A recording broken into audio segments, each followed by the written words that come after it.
एक कॉन्सेप्ट जो आप लोगों ने 10th क्लास में पढ़ा है,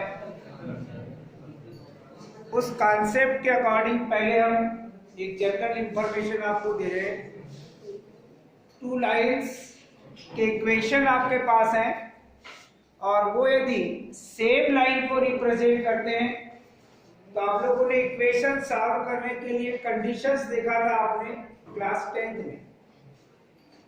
मान लीजिए टू इक्वेशंस आपके पास a1x plus b1y plus c1 which is equal 0 and a2x plus b2y plus c2 which is equal 0। अगर ये कंडीशन थी आपके पास तो वहां पर आपने देखा था 3 टाइप्स के solution. a1 upon a2 is not equal b1 upon b2। That means आप कहते थे यूनिक सॉल्यूशन। पढ़े थे? कुछ याद आ रहा है?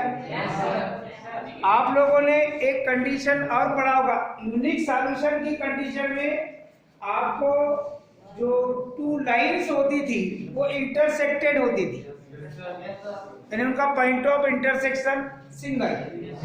परंतु यदि आपके पास a1 upon a2 equal b1 upon b2 equal c1 upon c2 तो आप इसे कहते थे infinitely many solution. Infinitely many solution की कंडीशन में लाइन या तो कोइंसिडेंट होती थी या तो पैरेलल होती थी। कौन सी होती थी? पैरेलल कब होती थी? जब नो सॉल्यूशन की कंडीशन। और कोइंसिडेंट कब होती थी? जब इनफाइनाइटली मेनी सॉल्यूशन की कंडीशन आती है। बात समझ रहे हो? और इनफाइनाइटली मेनी सॉल्यूशन की कंडीशन में a1 upon a2 equal b1 upon b2 equal c1 upon c2। तो इसकी मीनिंग थी कि line are coincident. That means अगर सेम लाइन, कोइंसिडेंट का मतलब क्या है? दोनों लाइन एक ही है, डिफरेंट नहीं है। दोनों लाइन क्या है? सेम है। उसी कंडीशन को यहां अप्लाई करेंगे एक रिजल्ट के साथ। अगर 2 लाइंस के इक्वेशन आपके पास a1x plus b1y plus c1 which is equal 0 and a2x plus b2y plus c2 which is equal 0, then above equation represents same line। तो इसके लिए कंडीशन होगी a1 upon a2 which is equal b1 upon b2 which is equal c1 upon c2। आप ऐसा भी कह सकते हैं a1x plus b1y which is equal c1। कोई जरूरी नहीं है कि प्लस c1 इक्वल 0 है। which is equal c1 भी कह सकते हैं आप। कांस्टेंट टर्म को आप पॉजिटिव सेंस में राइट हैंड साइड में लेकर भी चल सकते हैं। ऐसा ही एक इंफॉर्मेशन हमारे पास, क्योंकि आपको पता है कि ax plus by plus c which is equal 0 ये general equation of the straight line कहलाता है। ये आपको पता है। इस फॉर्म को x cos alpha plus y sin alpha which is equal p के फॉर्म में कन्वर्ट करने की प्रोसेस क्या होगी, ये हम पहले आज फाइंड करेंगे। टू कन्वर्ट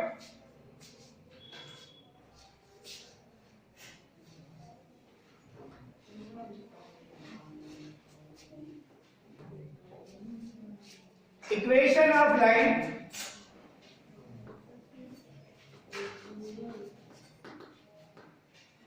ax, चाहे तो abc आप कैपिटल लेटर में भी ले सकते हैं, आप स्मॉल लेटर में भी ले सकते हैं। ax plus by plus c which is equal 0 in the form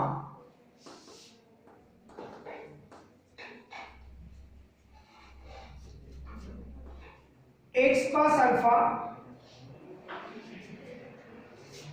plus y sin alpha which is equal p। इस लाइन को आप इस फॉर्म में कन्वर्ट कर रहे हैं तो उसकी प्रोसेस क्या होगी, क्योंकि आपके पास क्वेश्चन आएंगे।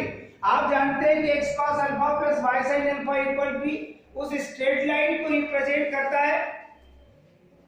ओरिजिन से इस लाइन पर परपेंडिकुलर की लेंथ है स्मॉल p आपने कैलकुलेशन किए थे और इसको हमने डेरिवेट भी किया था, x cos alpha plus y sin alpha equal p को, जिसमें अल्फा क्या था, perpendicular positive direction of x axis से जो एंगल मेक करती है उसकी वैल्यू थी आपके पास अल्फा, और p क्या था, ओरिजिन से लाइन पर जो परपेंडिकुलर ड्रा करते हैं उस परपेंडिकुलर की लेंथ को रिप्रेजेंट करता है। तो कई बार क्वेश्चन में आपके पास जनरल फॉर्म में that means x plus by plus c equal 0 के फॉर्म में आपको लाइन का इक्वेशन रहता है और आपको पूछता है find the length of perpendicular from the origin. ऐसी कंडीशन में जो भी हम फॉर्मूले राइट करेंगे या ये जो प्रोसेस फॉलो करेंगे, या फिर यूं भी कह सकता है इस टाइप का एक लाइन का इक्वेशन होगा और इस फॉर्म में उसको कन्वर्ट करना होगा। तो डेफिनेटली जो हमारे पास गिवन लाइंस है उनको देख लेते हैं। इसमें जो मेन पॉइंट आपको ध्यान रखना है उसको ध्यान में रखते हुए चलना।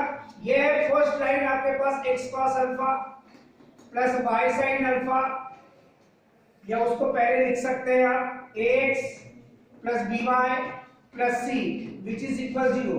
ये लाइन है आपके पास गिवन दैट जिसे कन्वर्ट करना है x cos alpha plus y sin alpha और विच इज इक्वल p के फॉर्म में। फर्स्ट लाइन को कन्वर्ट करना है सेकेंड लाइन के फॉर्म में। ऐसे क्वेश्चन भी आएंगे आपके पास, जनरल फॉर्म में आएगा और आपको कहेगा कि x cos alpha plus y sin alpha equal p में कन्वर्ट कीजिए। तो कन्वर्ट करने की प्रोसेस क्या होगी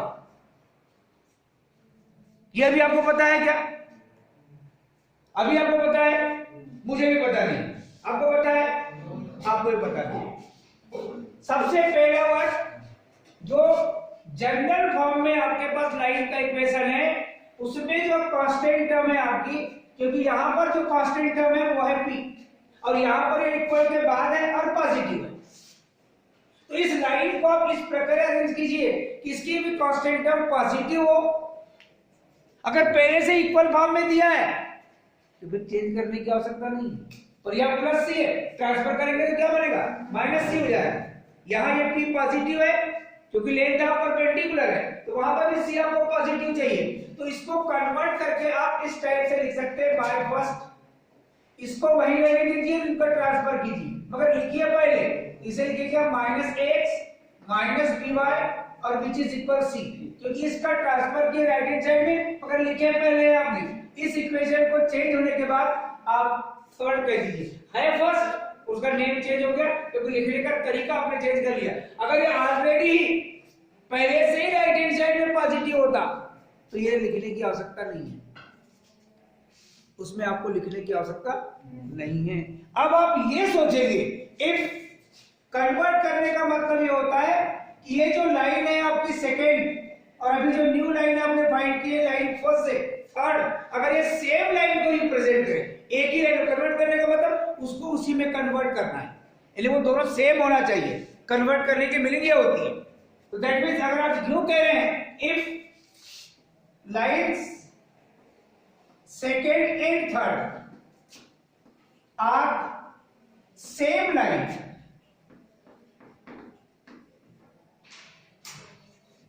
तो इसकी मीनिंग होगी जो आपने सेम लाइन का मतलब है, अभी जो कंडीशन मैंने आपको बताया था a1 upon a2 which is equal b1 upon b2 which is equal c1 upon c2। इस प्रोसेस के अकॉर्डिंग यहां कोएफिशिएंट ऑफ जो x है वो cos अल्फा है,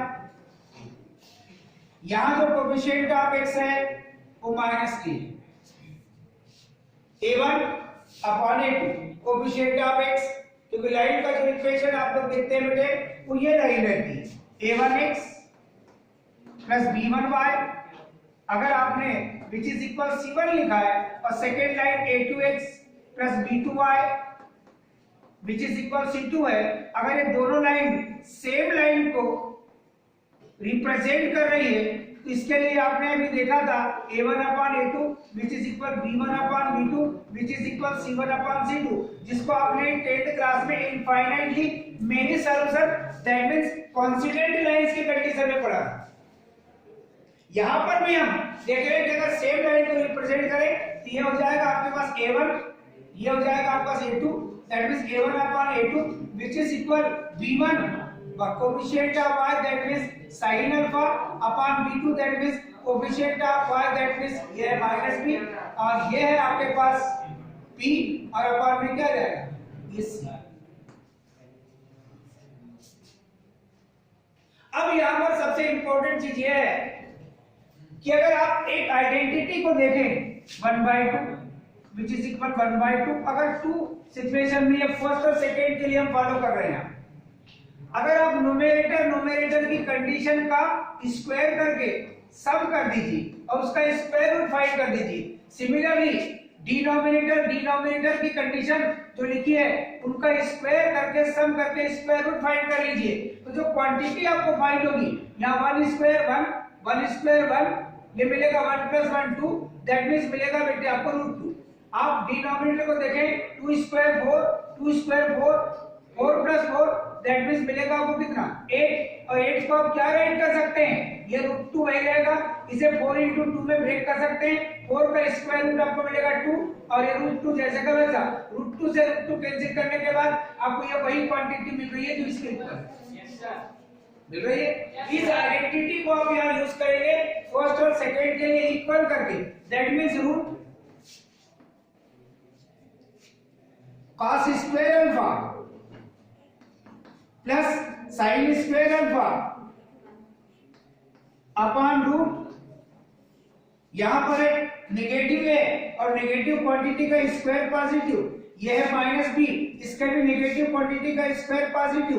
आपको इतना पता है कि cos square alpha plus sin square alpha की वैल्यू कितनी होती है मालूम, दैट मींस 1 का स्क्वायर रूट क्या मिलेगा आपको 1 अपॉन क्या मिलेगा √a² + b² दैट मींस जब इसे आप कैलकुलेट करेंगे बेटे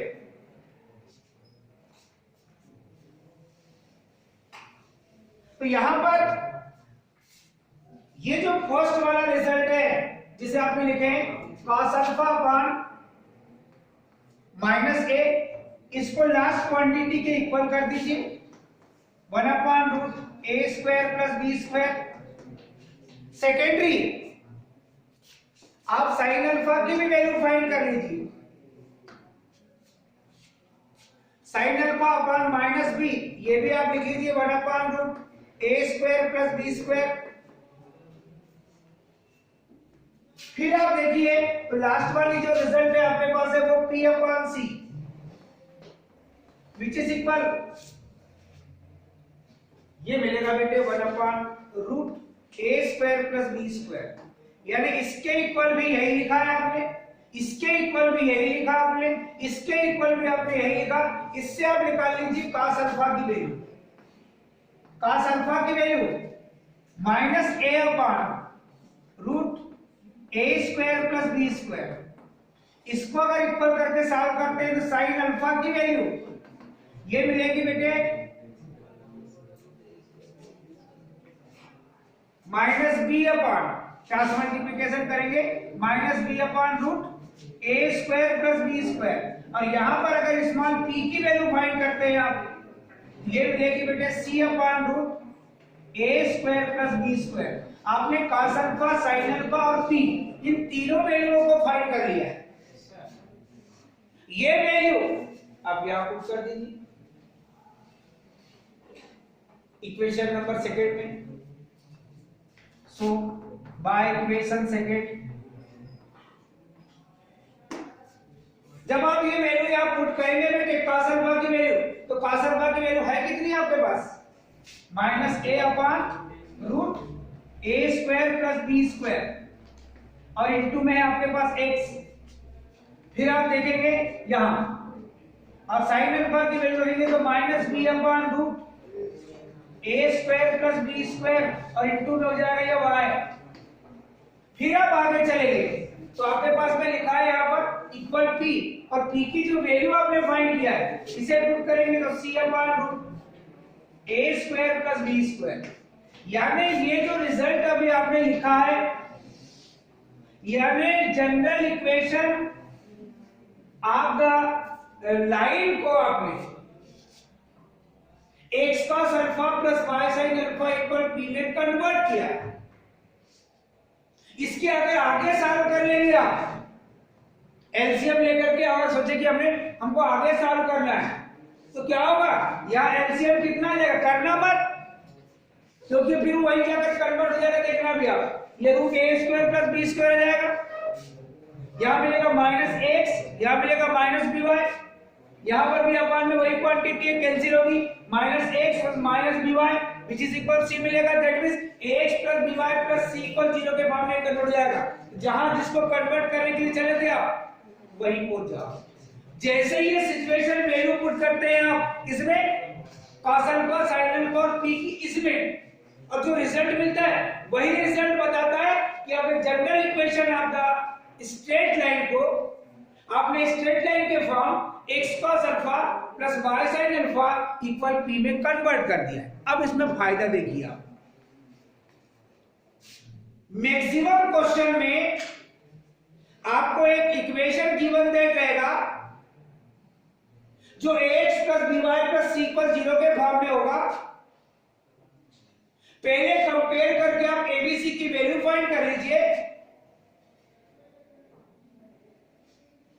और आपको पूछेगा इस टाइप के क्वेश्चन में कि find the length of perpendicular from the origin to the line, find the length of perpendicular from the origin to the line. तो उसके लिए ये फार्मूला जो आपने फाइंड किया है ए बी और सी कंपेयर करके निकाल लीजिए, और इस फार्मूले में अगर वैल्यू पुट कर दी आपने डायरेक्ट, कई बार ऑब्जेक्टिव क्वेश्चन में रहता है तो आपको कोई भी चीज नहीं है, जो इक्वेशन आपका जनरल फॉर्म में दिख रहा है ए बी सी कंपेयर करके वैल्यू फाइंड कर लीजिए, और इसमें ए बी सी की वैल्यू पुट करने के बाद रिजल्ट आएगा वही length of perpendicular from the origin to the line होगा। बात समझ रहे हो? एक पैटर्न अभी आपके पास बहुत आखिरी में आएगा, अभी आप ओरिजिन ही पॉइंट था लाइन पर परपेंडिकुलर की लेंथ फाइंड करने के लिए, ऐसे ही एक इक्वेशन रहेगा आपके पास और कोई अदर पॉइंट रहेगा तो उसके लिए आपका फार्मूला बाद में आएगा। अभी आगे का है, कोई भी पॉइंट हो सकता है, वो ओरिजिन भी हो सकता है, वो 1 2 भी हो सकता है, कोई भी हो सकता है, तो उसके लिए एक अदर फार्मूला बाद में आएगा लेंथ ऑफ परपेंडिकुलर की। मगर जनरली ओरिजिन से अगर आपको परपेंडिकुलर ड्रा करना है, लाइन को पहले देख लीजिए जनरल फॉर्म में है क्या। इस बात का ध्यान रखना कि सी जो है ये कभी भी नेगेटिव नहीं होना चाहिए। उसकी वजह है कि length of perpendicular that means length यानी आपके पास डिस्टेंस है, लेंथ मतलब डिस्टेंस है, और डिस्टेंस ऑलवेज भी पॉजिटिव। कभी भी आप p की वैल्यू नेगेटिव मत लिखना, p लेंथ ऑफ परपेंडिकुलर है, दैट मींस आपका ये डिस्टेंस है, उसको कई बार परपेंडिकुलर डिस्टेंस भी बोलते हैं, length of perpendicular, perpendicular distance, distance always भी पॉजिटिव। तो कभी भी p की वैल्यू नेगेटिव मत लेना। तुम लोग कंपेयर करके अगर c की वैल्यू नेगेटिव है तो पहले उसको पॉजिटिव करना है। a और b नेगेटिव होगा कोई फर्क नहीं पड़ता, क्योंकि स्क्वायरिंग है, स्क्वायरिंग करने में वैसे ही वो पॉजिटिव हो जाएगा। मगर c अगर नेगेटिव रहा तब आप प्रॉब्लम में पहुंच जाओ। तो जो अभी हमने बेसिक पढ़ा है कि जनरल इक्वेशन ऑफ लाइन को x cos alpha plus y sin alpha equal p के फॉर्म में कन्वर्ट किया है, तो पहले जनरल इक्वेशन आप लाइन लिख दीजिए, जिस फॉर्म में कन्वर्ट करना है उससे लिख लीजिए।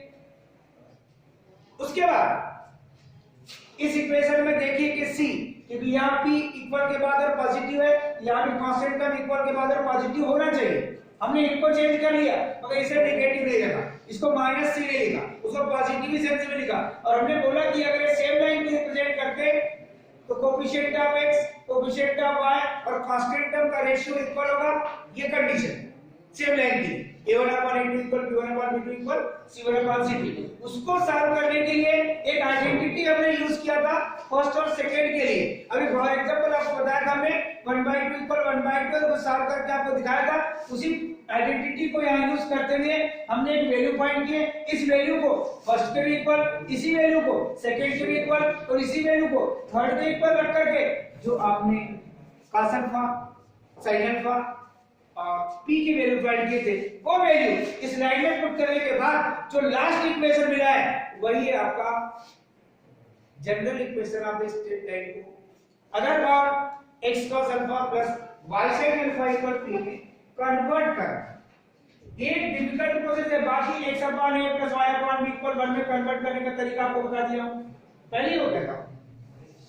बात समझ रहे हो कि नहीं? तो अलग अलग सिचुएशन में आपको क्वेश्चन मिलेंगे बेटे, इससे रिलेटेड क्वेश्चन पर अपन विचार कर रहे हैं बेटे।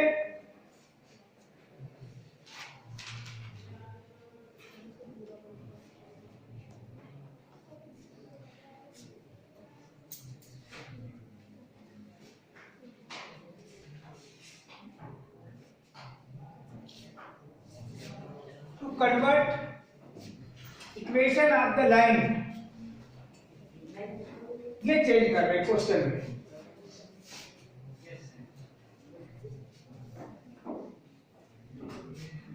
Four x minus 3y plus 5 which is equal 0 in the form of x का alpha plus y sine alpha equal p। आपको इस फॉर्म में भी कन्वर्ट कर सकता है, आपको ये भी कह सकता है कि y equal mx plus c के फॉर्म में कन्वर्ट कीजिए, आपको ये भी कह सकता है कि x upon a plus y upon b which is equal 1 के फॉर्म में कन्वर्ट कीजिए, ये कोई भी हो सकता है। तो आपको हमने y equal mx plus c के फॉर्म में कन्वर्ट करना सिखा दिए, चलिए बता दिए। फिर x upon a plus y upon b which is equal 1 के फॉर्म में कन्वर्ट करना आपको बता दिया गया है। बस x का alpha plus y sine alpha which is equal p के फॉर्म में कन्वर्ट करने के लिए हमने आपको नहीं बताया है, प्रोसेस में लाइन के इक्वेशन जो फर्स्ट वाला है वो चेंज हो गया। 4x minus 3y plus 5 which is equal 0। Second जिसमें कन्वर्ट करना है वो लिख दिया है। अब इसमें आपको कांस्टेंट टर्म को पॉजिटिव सेंस में राइट करना है, दैट मींस जो यहाँ पर प्लस 5 है ये वहीं रहने दीजिए और इनका ट्रांसफर उधर कीजिए, मगर लिखिए पहले तो माइनस 4x और ये प्लस 3y में कन्वर्ट हो गए। जो प्रोसेस अभी बताए थे वही प्रोसेस पूरी डली हुई है, उसमें केवल इक्वेशन चेंज करके चल रहे हैं हम। अगर ये सेम लाइन को रिप्रेजेंट करे तो यहाँ पर जो वैल्यू चेंज हो रही है उसको आप ध्यान में देखिए, और वो चेंज हो रही है एबीसी की वैल्यू। कितना है हमारे पास ए के स्थान पे -4, बी के स्थान पे कितना है ये 3 और यहाँ सी के स्थान पे कितना है 5। ये सब सेम रहेगा। जब यहाँ इसको कैलकुलेट करेंगे आप ये मिलेगा -4 का होल स्क्वायर और ये मिलेगा बेटे 3 का स्क्वायर। जब इसको कैलकुलेट करेंगे बेटे आप तो आपको क्या फाइंड होगा, नेगेटिव क्वांटिटी का स्क्वायर पॉजिटिव, और ये तो ऑलरेडी आपकी पॉजिटिव क्वांटिटी है तो स्क्वायर पॉजिटिव मिलेगा। और 16 प्लस 9 की वैल्यू क्या होगी,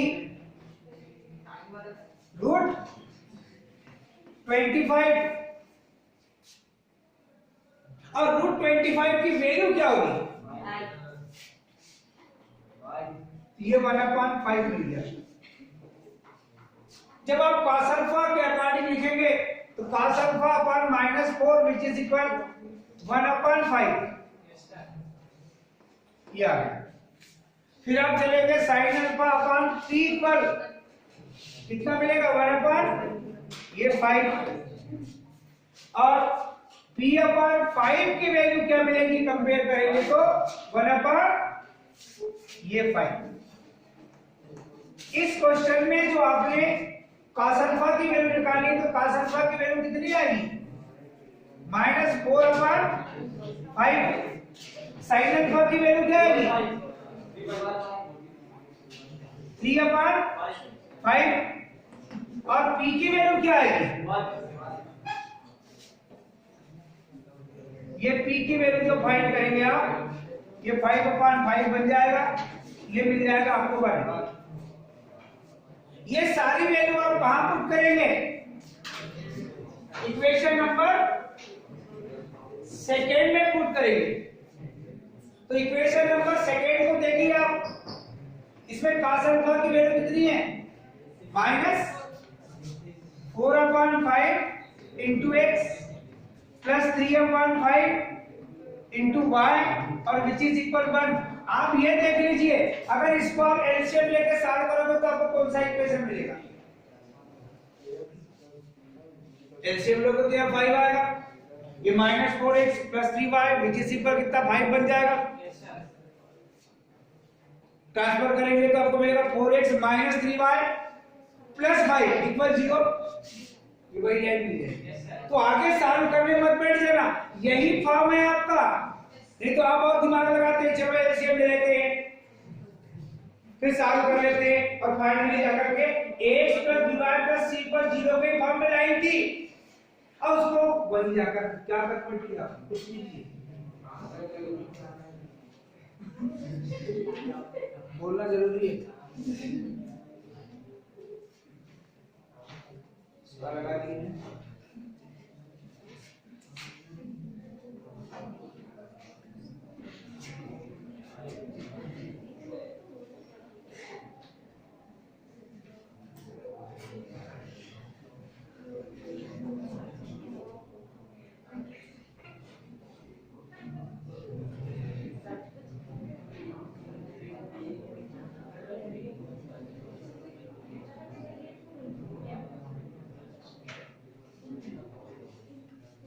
इसी से कनेक्ट एक क्वेश्चन हम चेंज करके ले रहे हैं बेटे।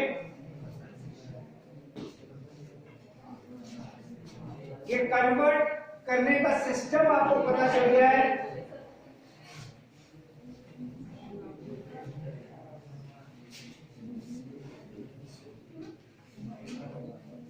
Find the length of perpendicular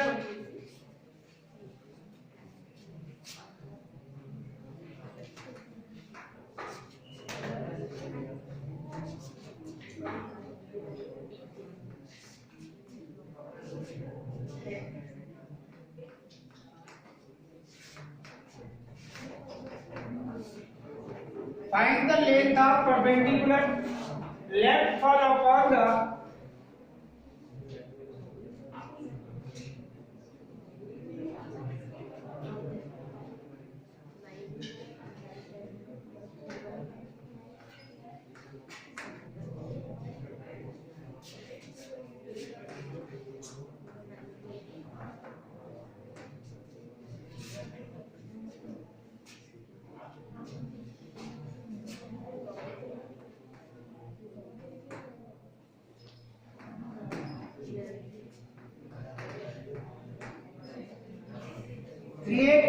minus 4y minus 12 which is equal 0 from the origin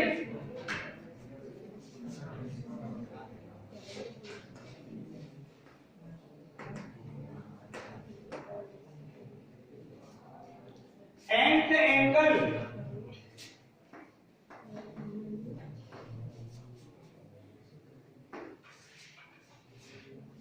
this perpendicular makes with the x-axis.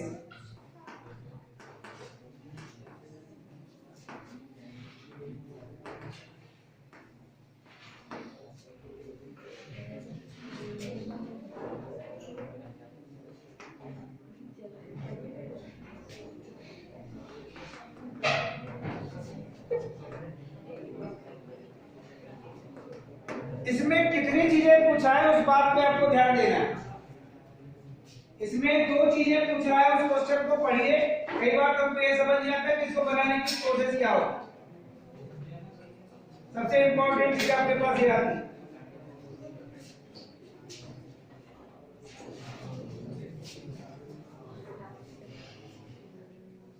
तो जो अभी हमने प्रोसेस पढ़े हैं वही प्रोसेस इसमें फॉलो करनी है।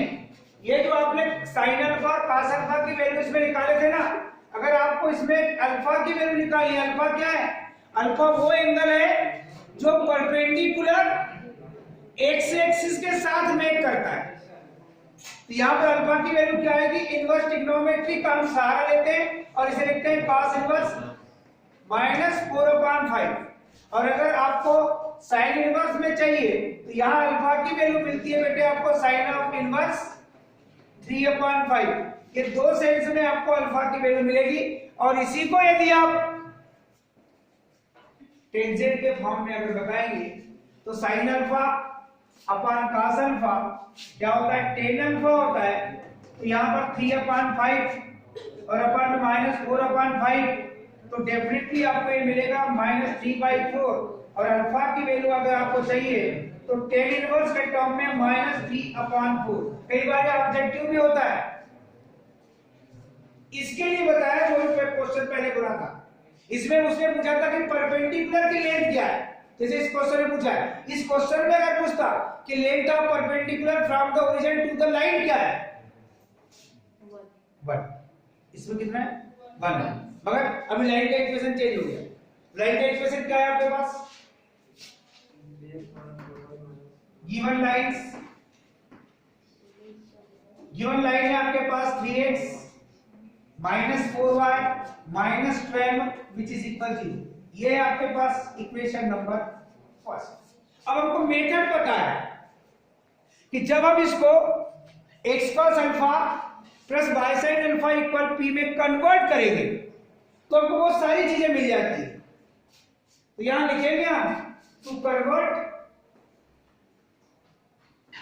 Equation first in the form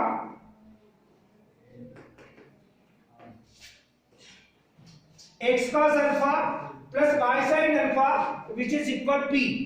इसे आपने कह दिया इक्वेशन नंबर सेकेंड। ये प्रोसेस है क्योंकि आपको p की वैल्यू, cos अल्फा की वैल्यू, sin अल्फा की value, cos alpha sin alpha की वैल्यू से आपको निकालेंगे अल्फा की वैल्यू। और अल्फा उसने ये कहा है द एंगल दिस यानी परपेंडिकुलर जो एंगल मेक कर रहा है, the angle this perpendicular makes with the x axis. यानी x एक्सिस से जो एंगल मेक हो रहा है उसकी वैल्यू चाहिए। तो वो आपको तभी मिलेगी जब आप उसको आप x cos alpha plus y sin alpha equal p के फॉर्म में कन्वर्ट करेंगे। और p ओरिजिन से लाइन पर जो लेंथ ऑफ परपेंडिकुलर है उस सिचुएशन को बताता है स्मॉल p। तो उसकी प्रोसेस में आपको बताया गया है कि y1 जो ये है इसमें नेगेटिव क्वांटिटी जो है आपकी c की उसे आपको पॉजिटिव टर्म्स में राइट करना है। तो हमें केवल -12 होना चाहिए, ये हमको राइट हैंड साइड में ये +12 चाहिए। अब ये इक्वेशन नंबर 3 वही हो गई। क्वेश्चन लिखने का पैटर्न चेंज हो गया। उसमें डायरेक्ट कहा था आपको कि कन्वर्ट करना है, इसमें आप ये वैल्यू फाइंड करने के लिए कन्वर्ट करने की प्रोसेस बनाया है। उससे थोड़ा डिफिकल्ट। कैसे सोचेंगे आप कि आपको अल्फा की वैल्यू निकालनी है और पी की वैल्यू निकालनी है, तो तभी निकलेगी जब आप गिवन इक्वेशन ये जनरल फॉर्म में x + by + c = 0 के फॉर्म में। अब जब आपने इसको इस फॉर्म में लिखा और आपने लिखा कि lines 2 and 3 are same lines, इसका मतलब होता है कि cos अल्फा अपॉन कितना आएगा, ये 3, sin अल्फा अपॉन कितना आएगा, तो बोले -4, और p अपॉन कितना आएगा, ये 12। ये चेंज हो गया। अब यहां वैल्यू चेंज होती नहीं चलेगी, बाकी सब सेम है बेटे।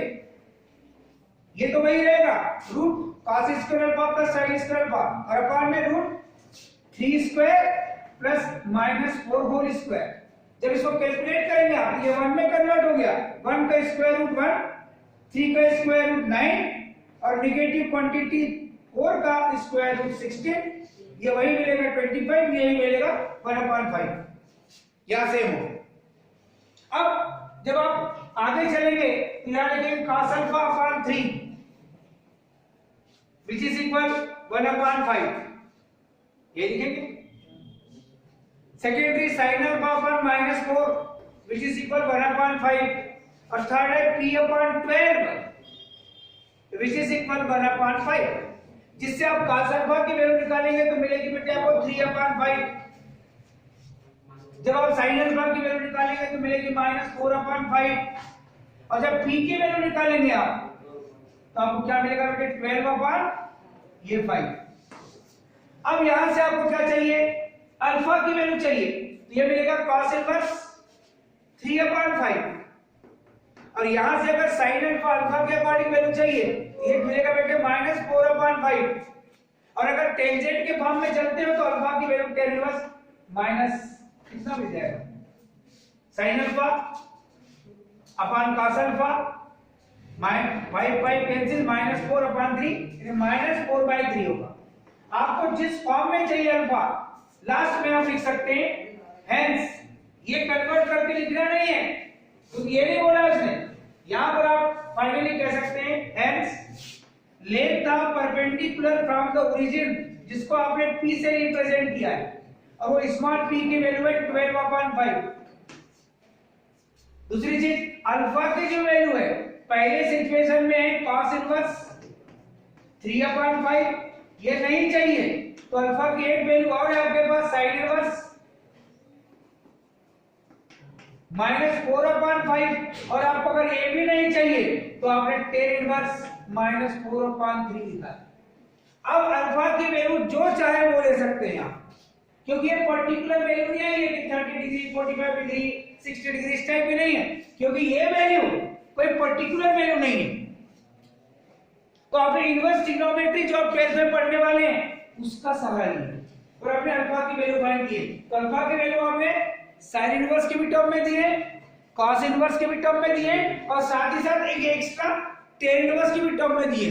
तो आपको यही क्वेश्चन मान लो ऑब्जेक्टिव होता और आपको यूं कहता कि कौन सा एंगल है, अब वो किसके टर्म में दिया पता नहीं, हो सकता है आप कॉस और साइन, कॉस इनवर्स और साइन इनवर्स के टर्म में देख लें और आपको आंसर शीट में दिखा रहा है वहां पर टेन इनवर्स में एक ऑप्शन और रहता है जनाब दिस, और ये मिलेगा ही नहीं आपको कॉस इनवर्स और साइन इनवर्स के टर्म में मान लीजिए, तो आप बोलोगे जनाब दिस ही होगा, दूसरा जगह टेन इनवर्स से बोले ही नहीं, और वो था आपको किस फॉर्म में दिया है वो देखिए।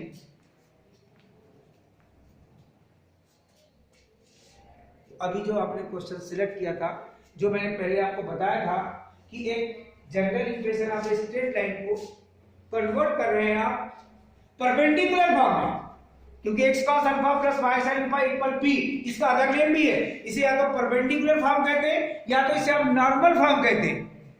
नेमली आपको भूल जाते हैं, जिस दिन पढ़ते हैं उस दिन याद रहते हैं, अभी और याद दिलाया तो आपको लग रहा है हाँ x cos alpha plus y sin alpha which is equal p को हम नॉर्मल फॉर्म या परपेंडिकुलर फॉर्म भी कहते हैं स्ट्रेट लाइन के लिए। जैसे आपके पास इंटरसेक्ट फॉर्म है, वैसे ये भी एक नेम है आपका, जैसे जनरल फॉर्म है, तो हर फॉर्म के अकॉर्डिंग आपको उसका नेम पता होना चाहिए कि ये लाइन किस नेम से आपकी रिप्रेजेंट की जाती है।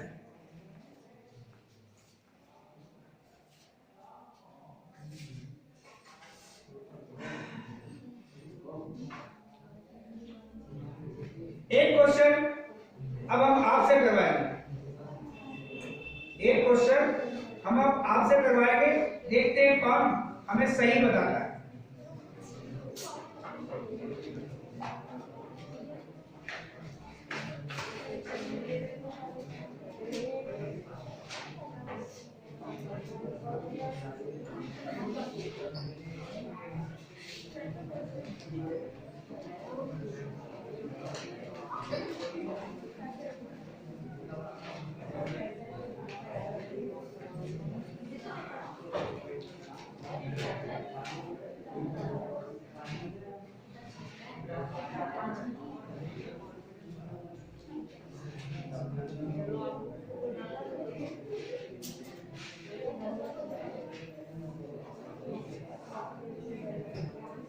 लिखा जाए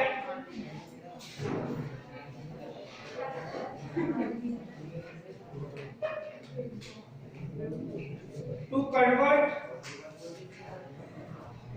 the equation of line,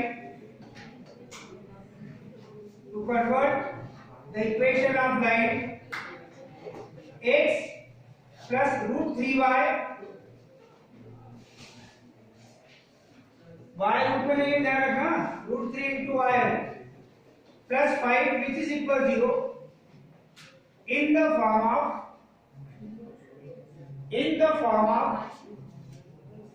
x cos alpha plus y sin alpha which is equal p। Equation क्या लिखे मुझे बता दीजिए। x plus root 3y plus y equal 0, इसको कन्वर्ट करना है किसमें बेटे, x cos alpha plus y sin alpha which is equal p के फॉर्म। अब हम देखते हैं कि कौन सही बनाता है।